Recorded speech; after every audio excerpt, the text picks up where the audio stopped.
Well, welcome to the January 5th meeting of the Seneca County Industrial Development Agency. Hopefully everyone had a good holiday and ready for a new year here. Speaking of New Year's, we have a new county representative on the board, Ernie Brownell. I'd like to say hi and would like to say anything or? Just try to do my best to see what's going on here. Last night they had the election for the chairman of the board. Mike Henslow got that.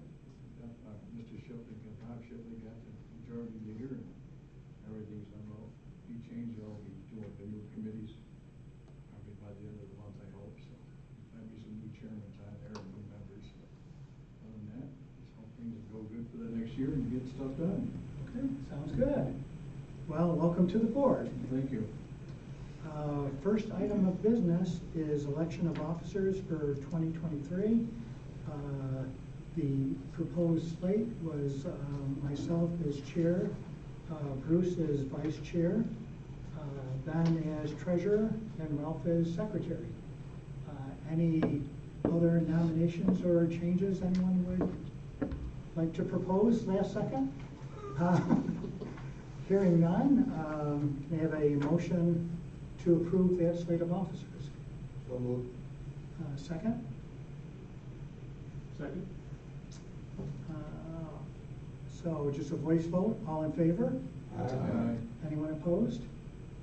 Oh, motion carried. Next month will be the committee appointments being made. So again, something to take a look at if anyone wanted to be in a certain committee or not want to be in a certain committee, just let me know before it gets close to next month. Next item on the agenda is the approval of the IDA meeting minutes from December 1st. Everyone received a copy in their packet. Any corrections or changes? Hearing none, I have a motion to approve. Second? Second. All in favor? Aye. Anyone opposed?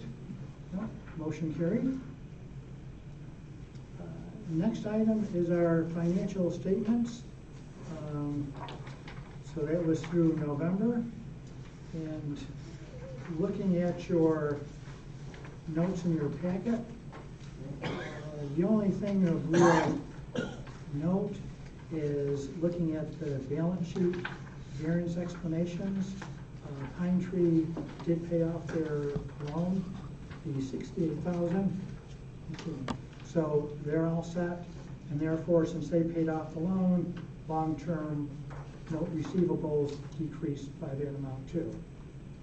The only other really notable on this, which is a small notable, is purchase a new copier for $5,000 for the year. The other one was far on its last leg. Looking at the income statement, the sort of notable items is the agency fee from home leasing, which is for the Huntington Apartments of $177,000. And then a little further down, the grant revenue of $17,000, the MRB reimbursement for the industrial park study. And Bob, do you have anything notable to add to that? I think you hit the high points, and we're going to be meeting again at the end of January to review the December numbers, getting ready for the audit as well. So, and we anticipate that the audit will be successful without any significant adjustments. Sounds good.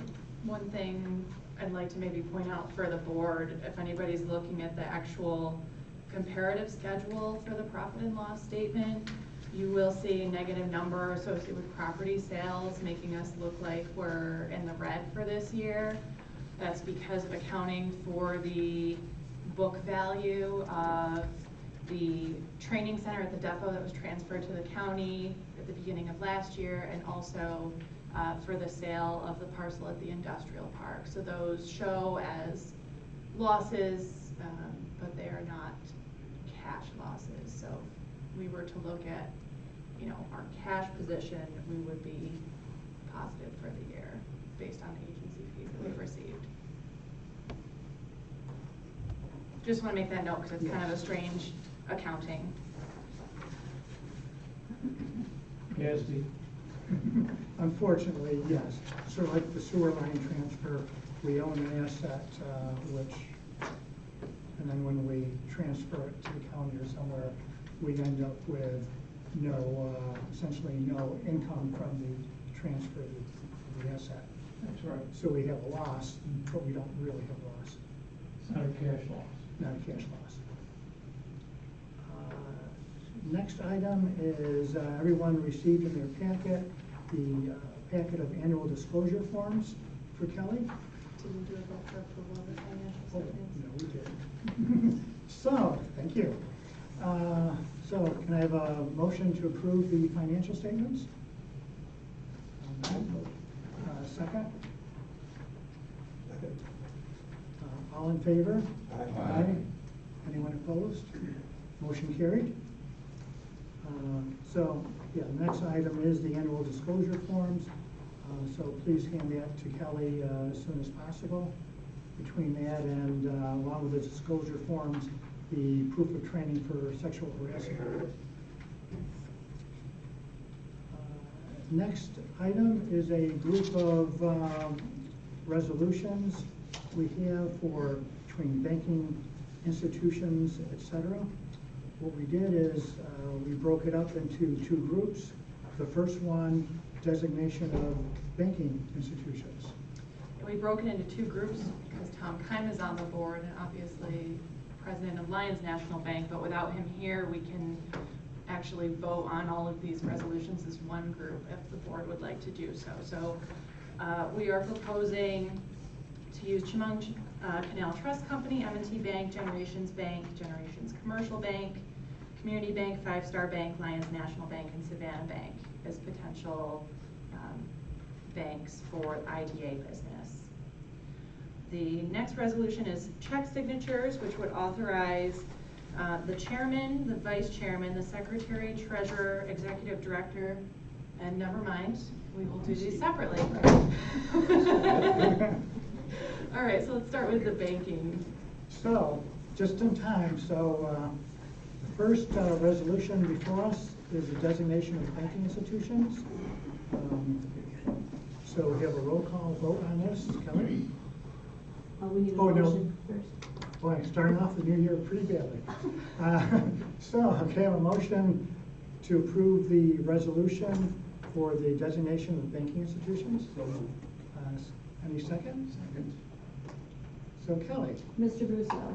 Yes. Mr. Guthrie? Yes. Mr. Kine? Abstain? Mr. Lott?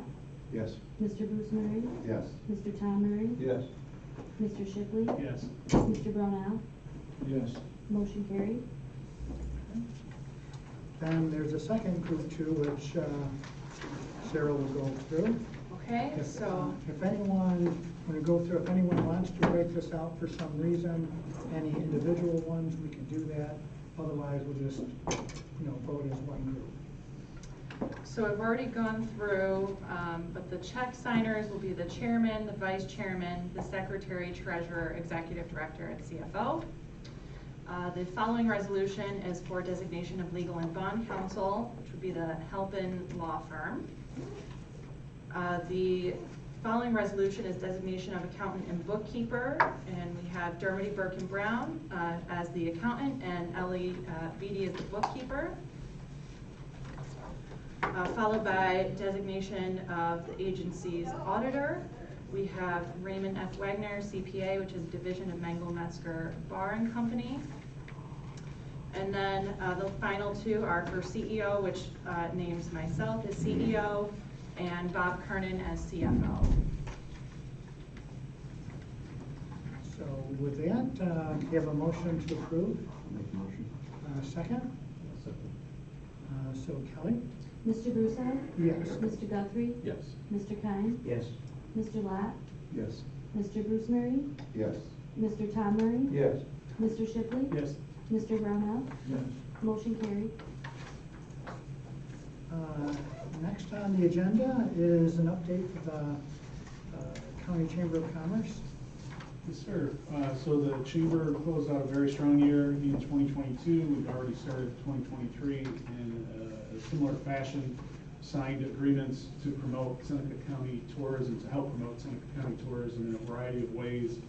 A couple that I wanted to highlight, we are moving forward with a pretty significant search engine optimization strategy for the county's tourism website. We are increasing the investment into digital and search engine advertising on behalf of Seneca County Tourism. We are creating quite a significant addition to our current video and photo library on behalf of several areas of the tourism program, several areas of tourism attractions and destinations. And also we are increasing in a pretty significant manner the data capabilities that we have in-house in our office on behalf of the county in terms of tracking what sort of investment is made by our visitors in terms of tourism. And so we're really excited about 2023. I think these additions are going to continue to grow that program and the tourism economy for all of Seneca County. And then on a chamber side, one project of note, we have our upcoming chamber annual dinner on January 19th. So just in a couple weeks at Ventosa Vineyards, and at that event, we hand out some community awards for some very deserving businesses, business person, and community initiatives. So we're really looking forward to that. Hope all of you could consider joining us at that event. It's always a great time. Big event, 6 to 9 p.m. at Ventosa Vineyards. That's what I have. Jeff, those two first items you had, they're all signed by the same company? The contract? The search engine optimization is with a company called SimpleView, which also managed. You used them before? Yeah, we've used them before. The second one, though, is a different company, but it's the same company we've used in the past. It's called StreetSense.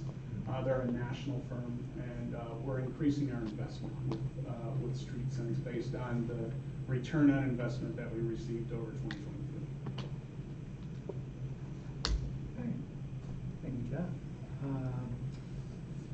Ernie, if there's anything more you wanted to add to your... No, I don't believe so at this time. Maybe next time I'll have Okay, more? The only thing, can I maybe say something? I want to hand to the supervisors for transferring the cemetery to the state.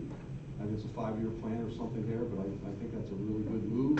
IDA was a big part of that for a long time, but now the state's going to turn it into a...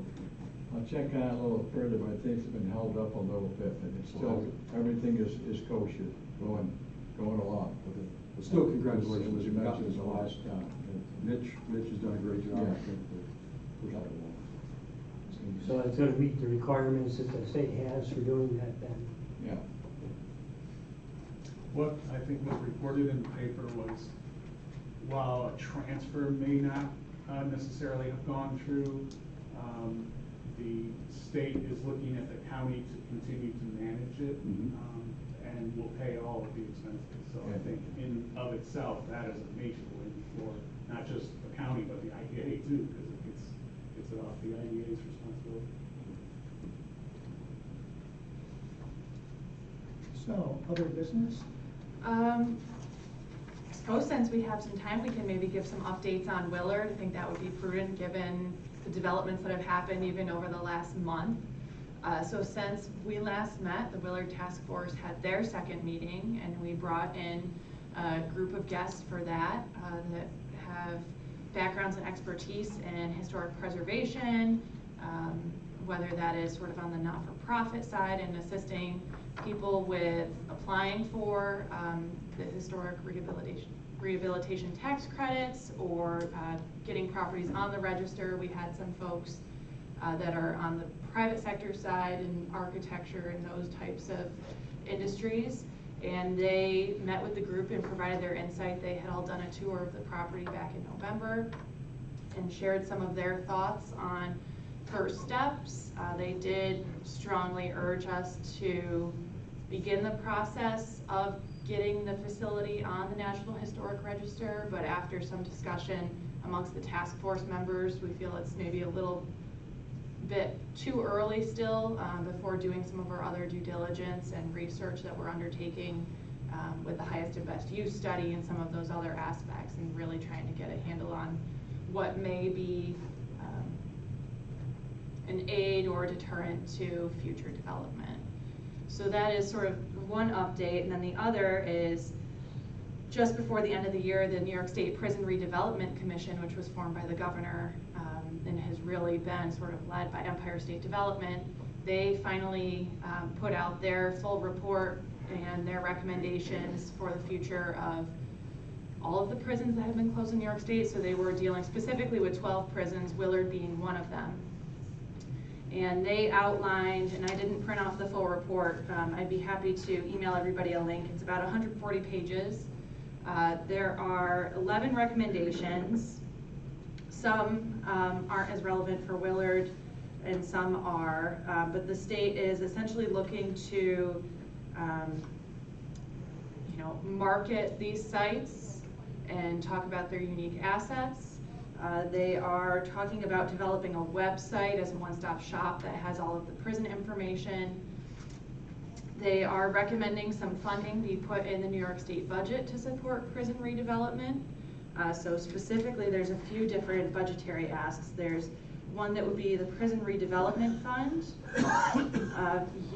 which would be a capital grant program to help assist with the actual redevelopment. They're also advocating for a municipal technical assistance program. That would be funding to communities with closed prisons to help with costs associated with operating those closed prisons. So that certainly might be some helpful funding in the case of Willard. So are all those prisons actually closed now, and they do not currently have any prisoners in them? Currently, yes, they are all closed. So most of those were closed as of last March, the same time Willard was. There are a few that have been closed for a few years prior that were not redeveloped. You said that was 12? There are 12 in total. 3 in the Finger Lakes region. So there's Willard, Livingston, and Butler Correctional. So have any of the prisons that have been closed been redeveloped for anything? Have there been any success stories? There have been, and I'm trying to recall what the name of it was in the report. Down in Kingston, was it? Robinson? I think so. Something downstate. Okay. The report mostly focuses on the prisons that have not been redeveloped and what the potential could be. They also referenced other funding programs that are currently available in the state and ways to maybe alter scoring criteria to give certain weight to prisons that are being redeveloped. So for example, if we were to go through the Regional Economic Development Council process, through the CFA process, they have scoring criteria for evaluating projects. They're looking at possibly amending some of those to consider prison redevelopment as more of a priority, or to give it some extra weight when considering what projects to approve. Now let me see what else here we have. They talked about community engagement and ways to better engage the community. Obviously, we're also trying to do that sort of at the grassroots with this Willard task force, but are continuing to engage with Empire State Development on that. Those were really some of the highlights. They did also talk about prioritizing housing for future prison redevelopments. So that's something that the state is wanting to make a priority given general shortage of housing across the state. Obviously people, I think at each of the sites, when the state was doing their tours over the summer, did mention needs for housing. And some of those vary based on location. One of the things that came up a lot at Willard is, and Bruce has talked about this a lot, is shortage of housing for seasonal workers in some of those, but obviously there are other potential gaps as well, so the state is planning to give priority to projects that have housing components in them. And then also priority to projects that include renewable energy, and actually Willard was identified as being build-ready. NYSERDA has some build-ready standards for renewable energy projects. It has to do with size of the site and buildable area, some other things. So there is some potential there. Obviously, we'll be looking to see what the recommendations are, the results of the highest and best use study are, as well, to see what, how that fits into some of what the state has potentially identified. That was more or less it. They did also include profiles on each correctional facility, and those profiles include demographic information and some basic market analysis. A couple things that I found particularly interesting regarding Willard is one of the few prison facilities that has actually experienced positive employment and population growth over the last decade. They measure compound annual growth rates to determine, so Willard is actually well positioned in terms of growth. And Willard, of all of the closed prison facilities, has the highest percentage of manufacturing related industry within a 10-mile radius. And they did acknowledge that a lot of that manufacturing is also wineries and craft beverage, so it's not necessarily just, like more traditional manufacturer that you might be thinking of. But those were some significant points that made Willard stand out and potential opportunities for the future for us to consider. Did you give any range of width to the type of housing that they would potentially support? It was generic, just that they would, they would want to see housing as one of the key priorities for redevelopment, and I think that's really going to be based on what the community needs and what the community identifies. And that's not to say that there can't be obviously other uses, but certainly housing is likely to play a pretty significant part of whatever might happen at Willard in the future. And just so I understand this, the state's willing to help fund these projects as long as they consider it part of their vision, not the county's vision? Because what little bit I read of that, I didn't see anywhere where the state was saying we want to relinquish this to the county's home rule. You guys do what you want. We're going to keep our money away and our fingers out of it. But the state is going to want to be heavily involved because this is really being spearheaded by Empire State Development. And as the state's economic development agency, I mean, they want a lot of the same things that we do in terms of, growth and job creation. And so the state is not going to be likely to just hand over the properties without some agreement on what future uses are going to be, because they want to know that they're helping to create economic opportunity. But that's not to say that a redevelopment plan would not be or could not be community driven locally. I think there is a lot of opportunity for that in conversations with the state and us saying, we have done all of this work, here's what we are proposing, and then if that is okay, then we might be able to take title to the property, with sort of the caveat that we uphold this plan that's been put together. That's sort of the way I am seeing it potentially happening. They had identified 3 potential methods for transferring properties. The first was sort of the simplest because the properties are bonded. But because of the complication of the state and because of refinancing and the way that things were done, capital improvements were done in facilities, they cannot easily go back and identify a specific bond with a specific facility, meaning that they are under the general assumption that all 12 prisons have some bond obligations that are not going to be expiring anytime soon. And because those were tax exempt bonds, the IRS has some restrictions on future uses. So the simplest method, and this is without doing too much research into the nitty gritty of the tax exempt code. bonds then?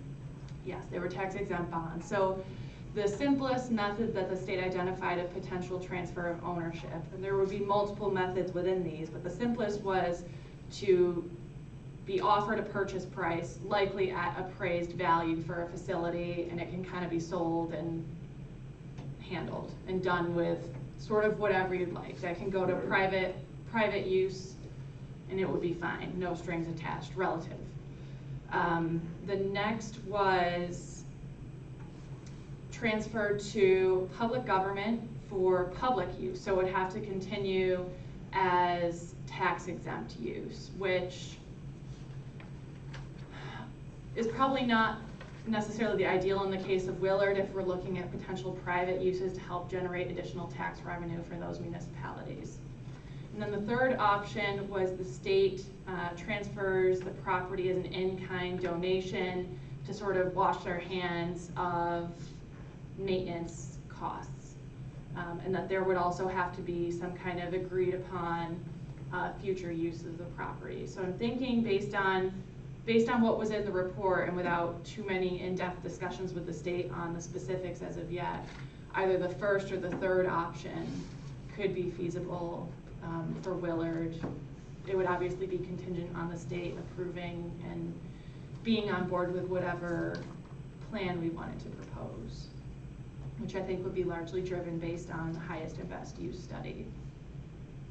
So that's kind of where we stand in that regard. Having any entity that would put up funds to help facilitate that, does that help in the process? Any that you have matching funds or funds that would go into it, or if you had somebody lined up that would buy the tax credits, does that help? Or I'm just not didn't get that sure. deep? They did not get that deep in the report. I think that there are certainly factors that would contribute on all fronts to make the state, be in favor of this. But they're certainly aware of the work that we're doing. They did note in their recommendations, so the state is going to be releasing RFPs specifically for 2 of the prisons, directly soliciting developers. Willard is not one of them. And I think that was obviously intentional on their part because the community is not supportive of that route at this time. But again, that is also a potential option in the future. So we'll see. Basically where we stand is we need to, work on getting responses to the RFP. Once we have those, evaluate what the quality of the responses are, the cost associated, and figure out how we want to proceed in terms of hiring or not hiring a firm to do a highest and best use study. And then from there, provided that we go through with it, using the findings to help guide conversations with the state and start seriously talking about how do we want to go about this redevelopment. Are we looking to transfer the property to someone locally? And if so, which of those methods can we use or should use?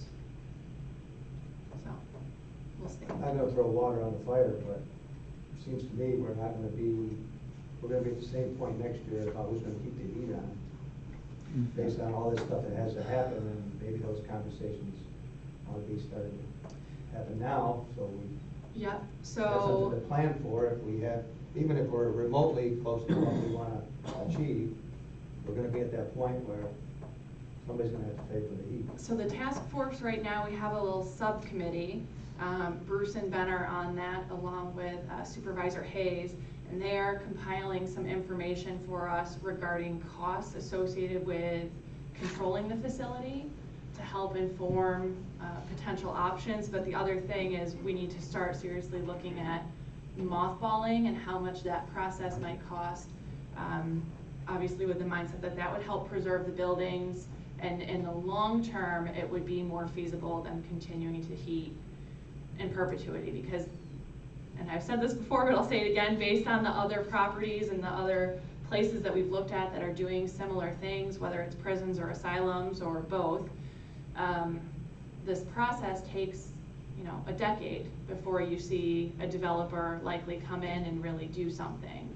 And that's not even necessarily complete development. You might see a portion of the property developed within a 10-year period. So we're in this potentially for the long run.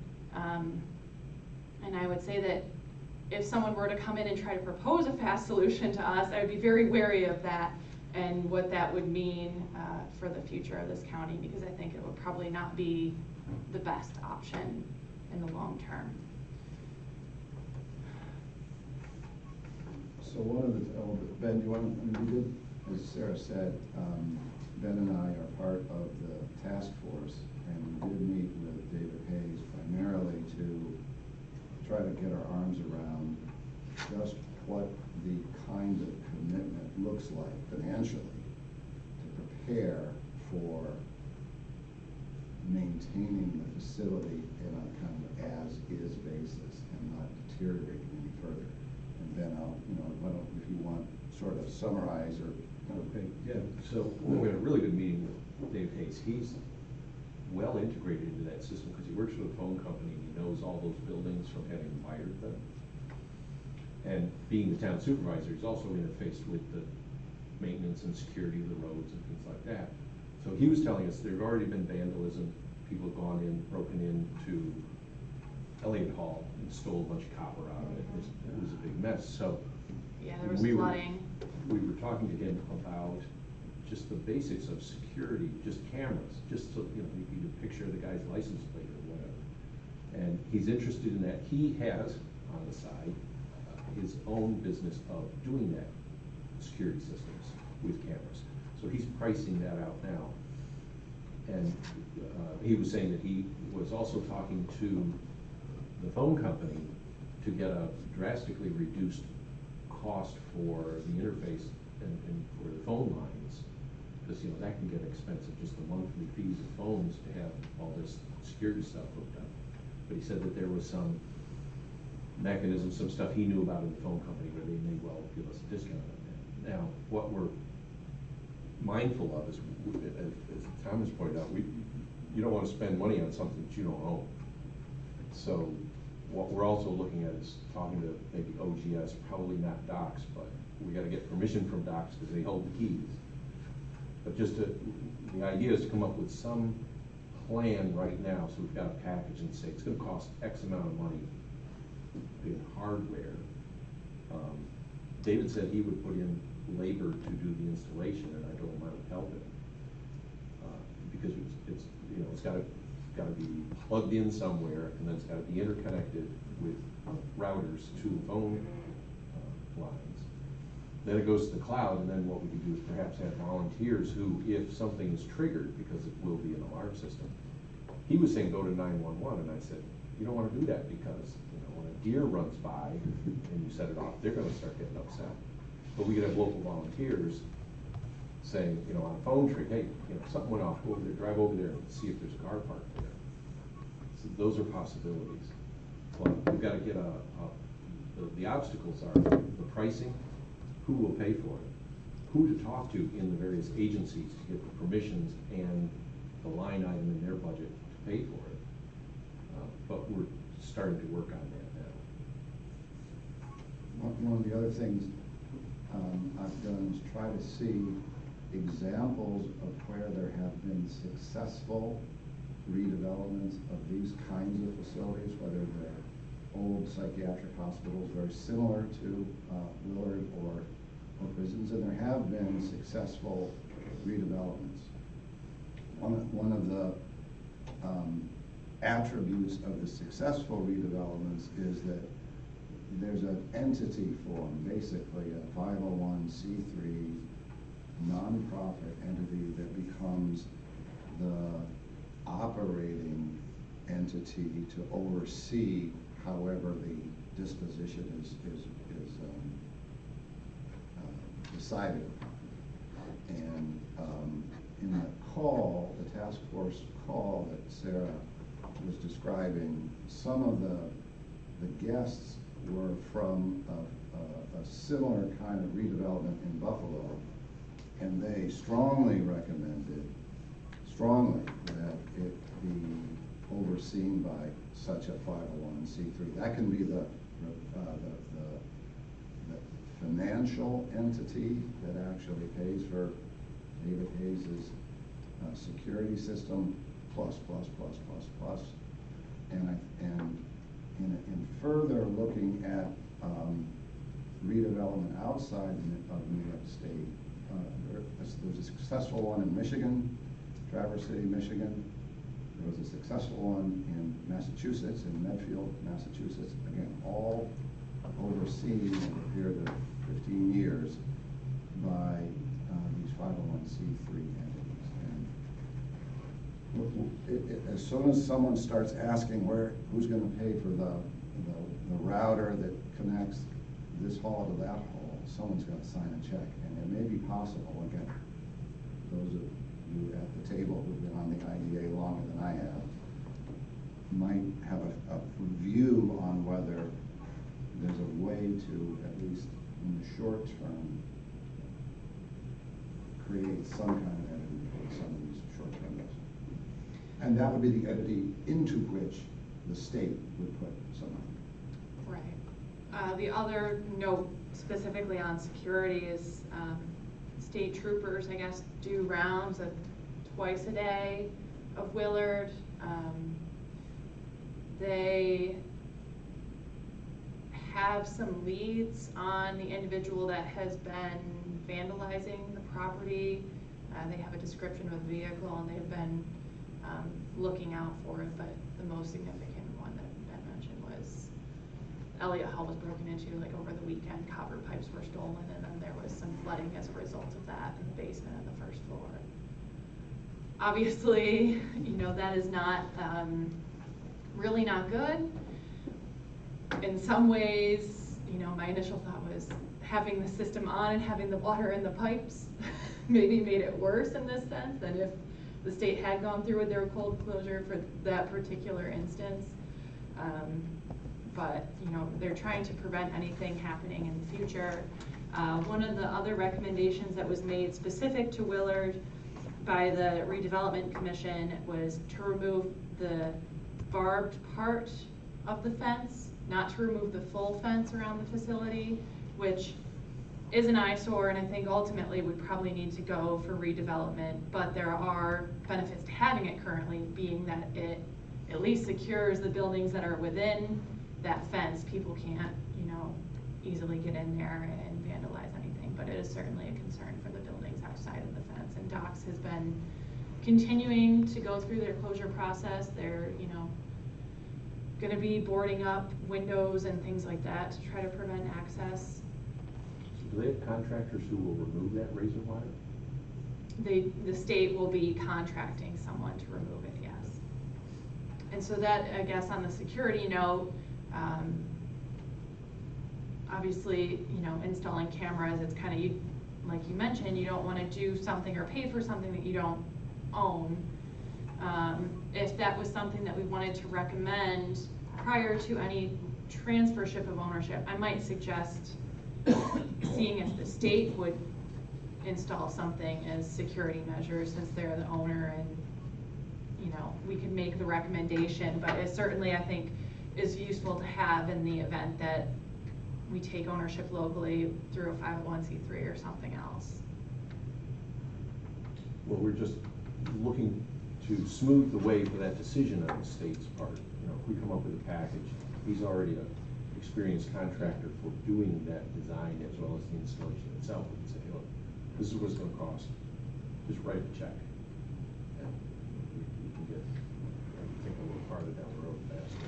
The other thing that I guess was news to me is that being local there, Dave Hayes has, you know, he's familiar with not just Docs as the owner of the facility, but also the Five Points facility, another prison. And as I understand it, the people at 5 Points, because they work for the same organization, are sort of tasked with keeping an eye on Willard and making sure nothing goes wrong there. I don't know that the people at 5 Points are all that enthusiastic about that. And so expecting the state government and its various entities to look out for the best interests of this site is wishful, I think. Yeah.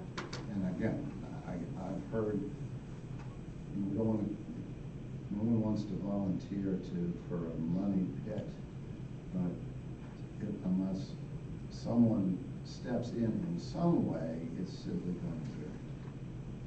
And it's next fall, really, that our eyes should be on. Yeah.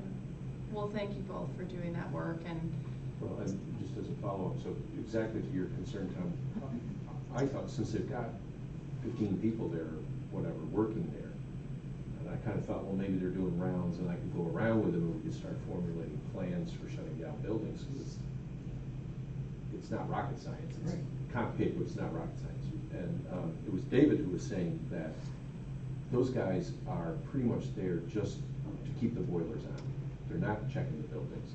The only reason they found that vandalism is because they all of a sudden their one water meter at their distribution point started showing the water was going out fast.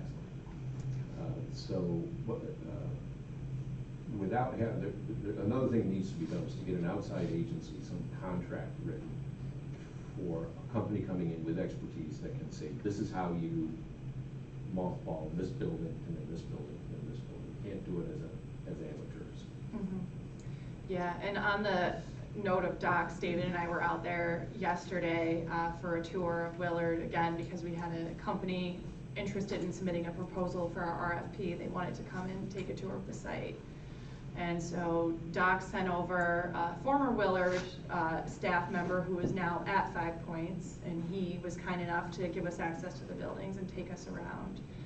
But at that moment, they had only 4 Doc staff members stationed at Willard, pretty much all at the steam plant, monitoring boilers. However, anytime we were somewhere that we noticed an issue or that he pointed something out that was a potential security concern, whether a door didn't lock properly or something happened. There was also construction crews on site because right now they're shoring up any water leaks in the system. So they're notifying construction of things, and then they're also notifying the power, the steam plant employees of things and having them address it. So there is sort of a method. It's obviously not ideal. It does still sort of require the community or other people, if they see something, to say something to make sure that problems get addressed. I know that, a lot of the folks that live down there and are down there regularly are keeping an eye, but there definitely could be more done.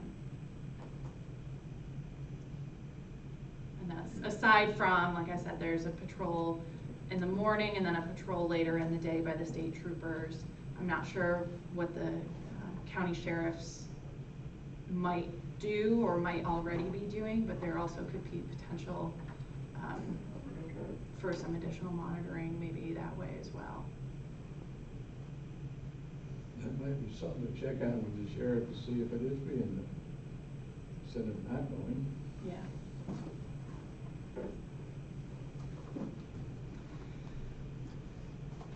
I think that's all I have for Willard updates, unless anybody has other things to add or questions.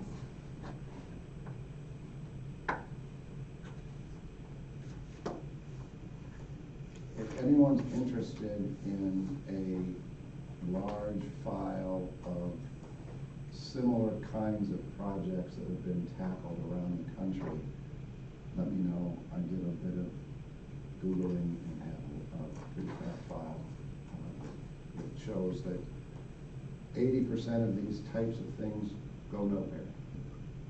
And the ones, though, that do succeed have a sort of similar look and feel to them. And it's, again, not to repeat myself, it's an entity with an executive director and a staff to take care of all the things that we just heard said in the last 25 minutes. It won't work otherwise. It was interesting, among the documents that Bruce, I got that from, was one of those proposals for developing a big property. It's kind of glossy thing with the photoshopped images and stuff, before and after what they proposed. But it was interesting just to, as a template, to see what kind of proposals are out there. Mm-hmm. And I'm trying to get in touch with, I have contact information, I've reached out, I'm waiting to hear back from someone that was involved in the Traverse City, Michigan redevelopment efforts, and we're hoping to maybe bring them in and have them speak with the task force. And the more we can learn from others who have done this, the better. So you said you were giving that one tour. Have other entities come forward? Like, how many applicants do we have? We don't have any actual proposals yet. We have as of right now, sort of 3 firms that I'm pretty sure will submit a proposal to us. We have, I want to say it was almost 16, I think, that we had sent the RFP to in total. 18. 18? 18 totally. 18. So we're keeping track of that, and we have plans to reach back out to those that we haven't heard from as we get a little bit closer to the deadline. So everything is sort of on track with that, but obviously we'll reevaluate as submissions come in or don't. And go from there. Just on that note, has anyone from GRE been down to tour that site? Yes, so we had Leah George Van Scott from GRE. She came down when we organized sort of the IDA County Chamber tour. She was present, and GRE has been trying to help us get potential respondents to the RFP. You know, they've expressed general support, and you know, we'll continue to tap on them for resources as we go through the process. I think that'll be particularly valuable once we have a potential plan in place and need to maybe start reaching out to actual developers. I think their connections will be great when we get to that stage of things. Because we pay a fee to them, right? We do. That's We sort do. of It's about the wall, $5,000 a year, yeah. so we're definitely wanting to try to get what value we can out of it, and I think Willard is going to be a great opportunity to do that.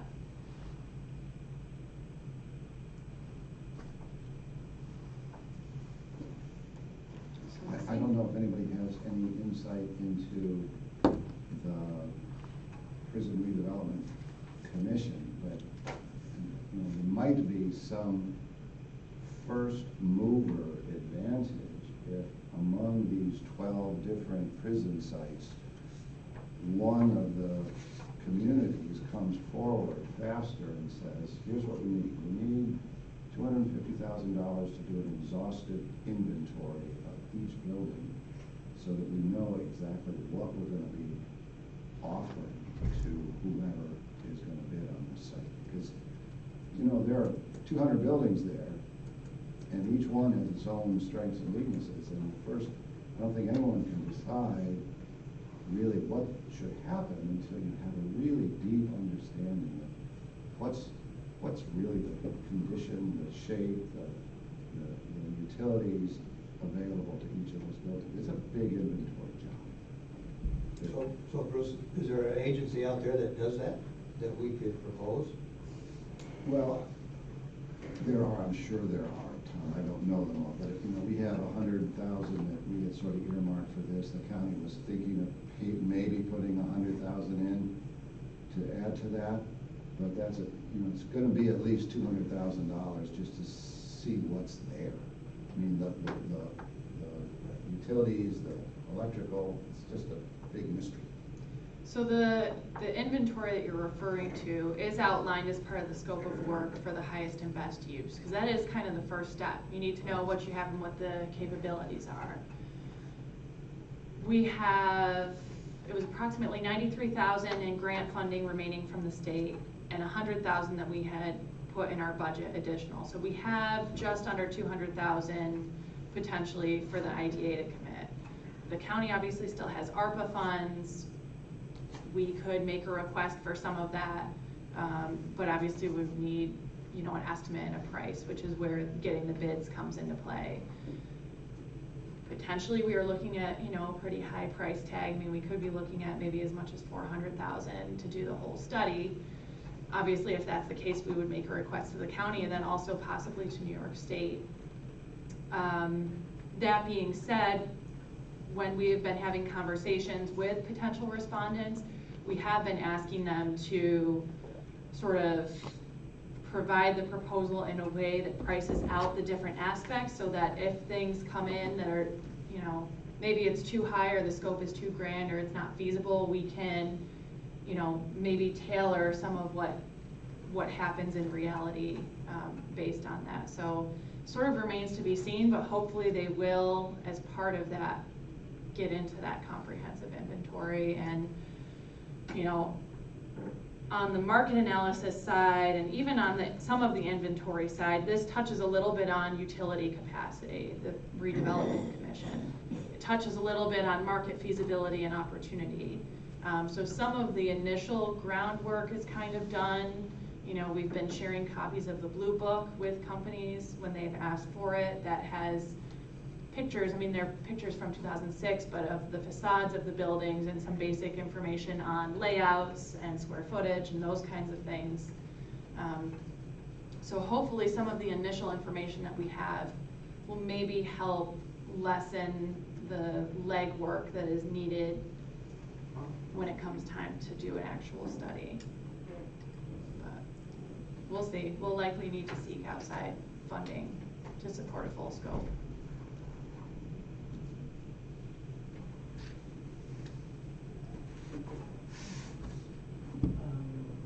Any other business at